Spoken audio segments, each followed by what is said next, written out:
ধর্ম যখন বিজ্ঞানকে বলে রাস্তা ছাড়ো, বিজ্ঞান কি রাস্তা ছেড়ে দেয়? পোপের ভয়ে দেশান্তরী হয়েছিলেন লিওনার্দো দা ভিঞ্চি। সারাদিন একটা অন্ধকার ঘরের মধ্যে পায়চারি করতেন গ্যালিলিও গ্যালিলেই। তাকে পাহারা দেবার জন্য বসে থাকত একজন ধর্মের পেয়াদা, যার চোখের পাতা বাতাসেও নড়ত না। বিজ্ঞান কি তখন থেমেছিল? তীর্থের পাণ্ডাদের হৈ হৈ, তাদের লাল চোখ কি পেরেছিল পৃথিবীকে বেঞ্চের ওপর দাঁড় করিয়ে সূর্যকে তার চারিদিকে ওঠবোস করাতে?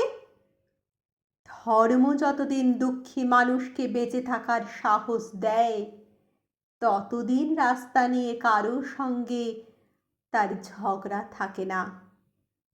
রাস্তা কারো একার নয়, বরং তাকেই একদিন রাস্তা ছাড়তে হয় যার স্পর্ধা আকাশ ছুঁয়ে যায়।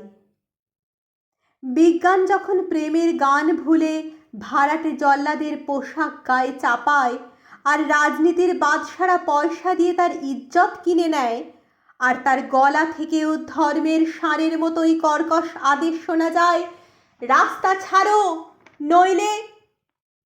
পৃথিবীর কালো সাদা হলুদ মানুষের গান, তাদের স্বপ্ন এক মুহূর্ত সেই চিৎকার শুনে থমকে তাকায়।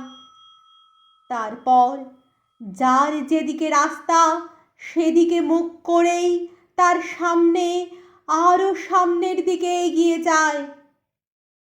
কেউ কারোকে রাস্তা ছেড়ে দেয় না যতদিন এই পৃথিবীতে গান থাকে, গানের মানুষ থাকে, স্বপ্ন থাকে।